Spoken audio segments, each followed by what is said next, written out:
Welcome to The Explainer. Today, we're jumping into one of the most fascinating and honestly brutal contrasts in modern finance.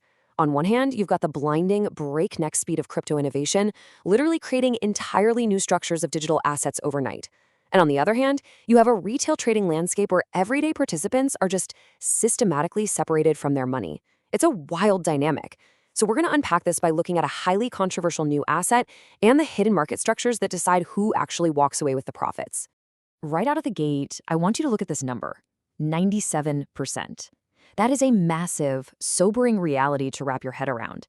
Based on longitudinal data, which originally came from studying equity futures but has been heavily backed up in crypto by the Bank for International Settlements, 97% of day traders fail. When we track global retail crypto app usage during big market events, the data doesn't lie. Everyday users take on massive net losses. The stakes here are absolutely life or death for your portfolio. You are essentially swimming in a tank with apex predators.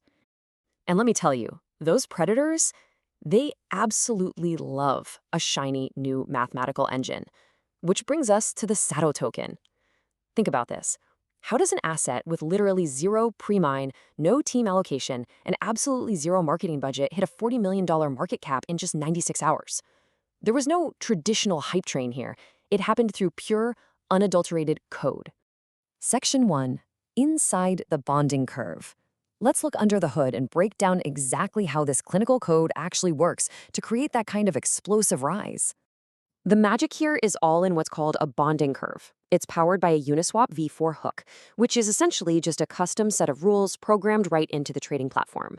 With SATO, there is no traditional order book when it launches. Instead, when you deposit Ethereum into the system, the smart contract just automatically mints new SATO tokens.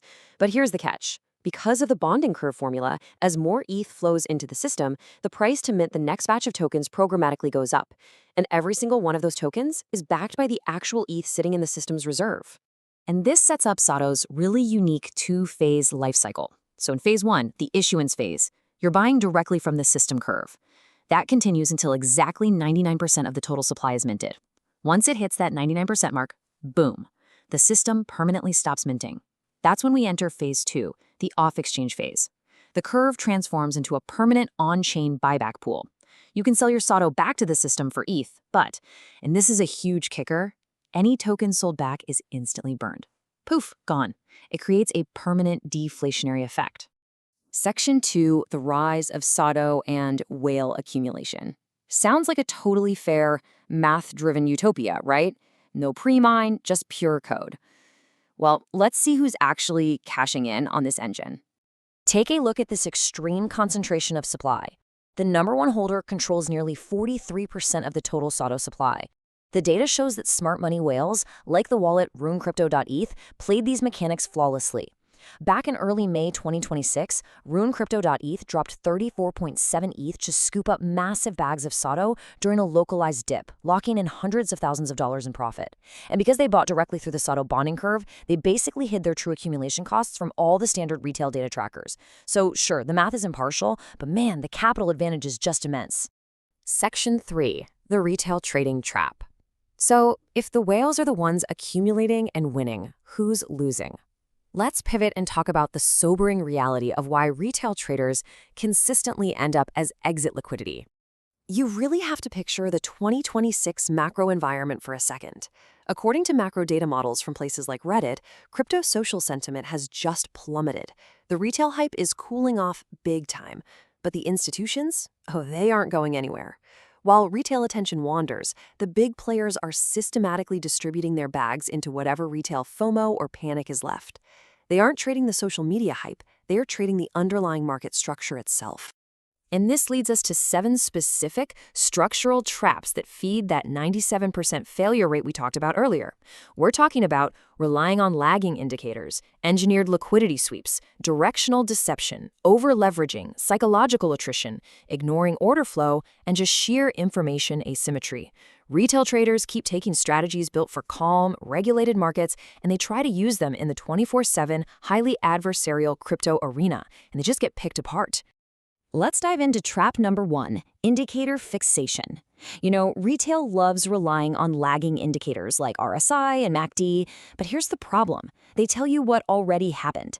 They'll flash a shiny buy signal at the exact millisecond institutional algorithms are dumping their bags. Institutions don't care about your RSI. They rely on things like cumulative volume delta, or CVD, tracking real-time aggressive market buys versus sells so they can spot actual buying pressure before it ever prints on a standard chart. Next up, engineered liquidity sweeps. You know that feeling when you get stopped out of a trade only for the price to instantly reverse and go exactly the way you thought it would? Yeah, that's not bad luck. That's mechanics. If an institution needs to buy tens of millions of dollars of an asset, they need sellers. And the easiest place to find a ton of sellers is right below major support levels where all the retail stop losses are clustered. Whales will deliberately push the price down, trigger your stop loss, grab the liquidity they need to fill their massive order, and then reverse the price. Your sensible risk management is literally their entry strategy. And then there's the ultimate account destroyer, human emotion colliding with algorithmic leverage. Taking on too much leverage turns everyday volatility into total account destruction. Just look at the brutal liquidation cascade from November 2025. Bitcoin dropped from 120K down to about 81.6K in just 72 hours. That drop triggered automated stop-loss engines for highly leveraged longs, which pushed the price even lower, triggering more liquidations. Between $1.7 and $2 billion vanished in a single 24-hour window, wiping out almost 400,000 individual retail accounts. When human FOMO meets an emotionless liquidation engine, the human loses every single time. Section 4. Innovation or Ponzi scheme. Okay, let's bring all of this full circle back to SATO. We've seen the ruthless efficiency of these markets and the cold, clinical code of SATO. So what exactly is this thing? When you look at the source material, there are two violently opposing views here. On one side, advocates say it's a brilliant experiment to rebuild digital scarcity right on Ethereum, since every token is backed by real ETH and that late-stage burn mechanism forces deflation. They see it as a totally transparent, math-driven evolution of value. But on the flip side, critics are calling it an extreme, automated Ponzi scheme. They argue that because the bonding curve literally requires latecomers to pay higher prices just to generate profits for the early adopters, like those whales we looked at, it's inherently exploitative no matter how elegant the code is. Now, we aren't here to pick a side. We just want to show you the gears inside the machine. Which leaves us with the ultimate question. You've seen the mechanics of the bonding curves, the massive whale accumulation, and the structural traps perfectly designed to farm retail liquidity. So knowing all this, ask yourself, in the modern crypto market, do you actually have an edge? Are you trading the system, or is the system trading you? Thanks for joining me on this explainer. Keep your eyes wide open out there.